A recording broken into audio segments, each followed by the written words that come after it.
Can taking a walk make you fluent in Spanish sooner? For a lot of beginning Spanish students, studying Spanish looks a lot like this. Look at that intense focus. How could this student not become fluent, right? But one of the most frustrating feelings when learning Spanish is that we're working really hard and making good progress while studying, and then when we step away from our materials, it's like it all just disappears. If your goal is to be able to make real connections with the Spanish speakers in your life, you aren't going to be satisfied with just studying. You want that Spanish study to transfer to real life. So why is it that sometimes Spanish feels like it's going really well when we're focused on our study materials, but then it all vanishes when we encounter Spanish in the real world?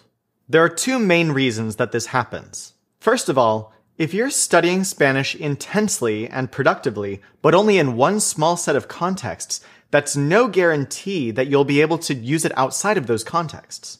Imagine getting really good at swimming with a life jacket and a snorkel in an indoor pool, and then wondering why it feels so different to jump into the middle of the ocean with nothing but your trunks. There's a huge difference between those two situations. You're not properly prepared for jumping in the middle of the ocean if you've only practiced in safe, shallow, indoor pools. And Spanish is the same. If you're only practicing your Spanish skills in one small, safe context, it's very unlikely that they'll actually be useful in real life. The second reason that Spanish sometimes doesn't transfer is that while we're working on Spanish, our brains often trick us into thinking that we're making progress when we're really not. This is particularly true when the materials that we're working with have little goals or finish lines to tempt us to move forward and then pat us on the back for achieving them. The thing is, just because you've gotten some good marks on a quiz or unlocked some sort of fun achievement in a Spanish learning app, that doesn't mean you're actually making good progress toward fluency. There's a harsh reality here, and that is that a lot of Spanish materials are specifically designed not to give you deep learning, but rather just to keep you hooked on the materials themselves. Podcasts and game-based apps are particularly very much set up this way. All of their company metrics are based on how often people log into the app on a daily basis, which is what they maximize for. And as well-meaning as these types of apps may be, since their whole system is set up to maximize for just that one thing, keeping you using their app every day, while it may be optimized to make you feel good about yourself so that you do that, what it's not optimized for is to make you fluent. If you keep opening the app every day, you're helping them reach their goals, but are they really helping you with yours? Sure, you're probably hooked because the app is designed to make you feel like you're making progress, to make you feel a sense of accomplishment and smartness every day. But how do you know if this is actually getting you closer to real connection with the Spanish speakers in your life? No matter what tools you're using to learn Spanish, if your goal is genuine fluency, it's really important to avoid this type of deceptive trap. Your goal is good, deep learning rather than superficial achievement, so it's important to put any materials that you're learning with in their proper place so that they don't keep deceiving you. We need to take the emphasis off of completing tasks and replace that with an emphasis on making good progress in deeper Spanish abilities. Let's talk about one of my favorite, most surprising tricks for breaking free from the addiction of false progress and for breaking through to real, generalizable language skills. It's a 6-step process, and it only requires tools that you already have. Step 1. Start a 25-minute timer on your phone. Step 2. Open whatever materials you're wanting to work on and start working with intense focus without glancing at the timer. Step 3. When the timer goes off, it's time to stop. No matter what the task was, no matter how into it you were or how close you were to completing it or to crossing a finish line, force yourself to quit immediately, mid-task. This might be frustrating sometimes, but you'll see the benefits very soon. Step 4. Take a walk. Get outside under the sky and walk around with no podcasts, no music, nothing but you, the sun, and your thoughts. While you do, don't actively try to think about Spanish. Your brain will be working on Spanish in the background. If you were in the middle of writing a Spanish sentence when the timer went off, for example, I guarantee that your brain will keep working on that sentence silently in the background while you're walking, even if you're trying hard just to watch some squirrels fight in a tree that you're walking by. In fact, your mind might be working on Spanish grammar in a much more productive way than it would be if you were still at your desk focusing. Your thoughts are now floating around, drifting between different areas of your brain, but still working on Spanish in a meaningful way. We call this a shift from focused thinking to diffuse thinking.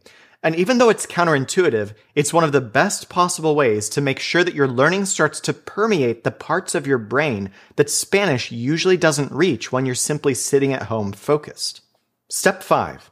As you walk, take note of anything important you happen to think of. Very often, while you're walking, you'll find that something occurs to you out of nowhere that you realize is important to your learning.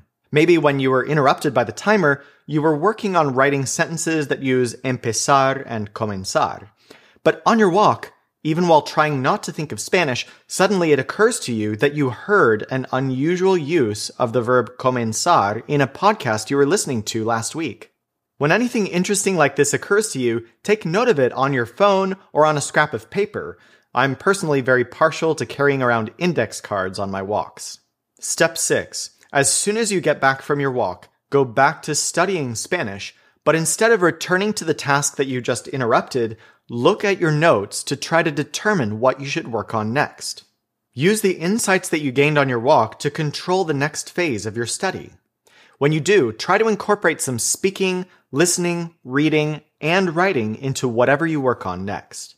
Here's why this 6-step technique works so much better than the type of Spanish study that most people do.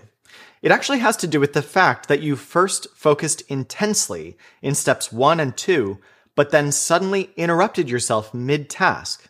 By turning your attention away from the Spanish vocabulary or grammar that you were concentrating on, you're tricking your brain into continuing to work on it in a much more productive way, using different mental processes than you do when you're just studying. Those concepts start moving around into more areas in your brain, and they make connections that you couldn't possibly make while you were sitting down and concentrating. As a warning, the first few times that you do this, it's very likely to feel supernatural. The things that will happen in your brain on those walks will very much seem like magic or divine inspiration. But this is very much a tried and true science-based technique for learning more effectively. It's related to something you've probably noticed about how you might have your best ideas in the shower or amazing creative breakthroughs while walking or driving. There's something not only valuable, but actually important about letting your brain work on Spanish in diffuse mode like this. And the best way that I know to shortcut your way to this seemingly magical process is to interrupt yourself while studying and go take a walk. Try this technique out for the next few days and see what happens. Not only will you quickly find that Spanish starts transferring more and more from your own focused study into all areas of your life, you'll also find that the study itself becomes more fun. This is a huge win all around. Now, the success that you have with this technique will vary based on how productive your study materials are. If you aren't satisfied with the resources that you're using to study, it's probably because most Spanish study materials are really just designed to entertain you, teaching words like manzana or vaca or other trivial vocabulary that you aren't actually going to use on a daily basis. For the full magic of learning Spanish in short study sessions that then quickly turns into real-life fluency, I recommend checking out the Spanish in 1 Month Challenge. This 4-week course has already helped thousands of students make exponential breakthroughs in their learning. Your focused study sessions will be the most productive they've ever been because the Spanish in 1 Month Challenge breaks down the Spanish language into bite-sized lessons that will get you learning a little bit of Spanish every day, but in the right order that will actually set the foundation for fluency. There's no trivial vocabulary in the course at all. Every lesson is optimized to get you speaking, listening, reading, and writing like a native Spanish speaker in less than a month. If you sign up for next month's challenge, you'll be surrounded by a community of learners like you who are fed up with entertainment-based learning and actually want to propel themselves toward fluency using the best learning techniques and study patterns possible. To wrap up, achieving Spanish fluency isn't a walk in the park, but a walk in the park might be one of the best tools for getting you fluent faster. Don't become a slave to passively entertaining yourself with Spanish lessons or to zombie-like focus on things that don't really turn into fluency. Check out the Spanish in 1 Month challenge and then subscribe to this channel for more very practical tips for making your Spanish study as productive as it can be so that you can become fluent in Spanish faster than ever.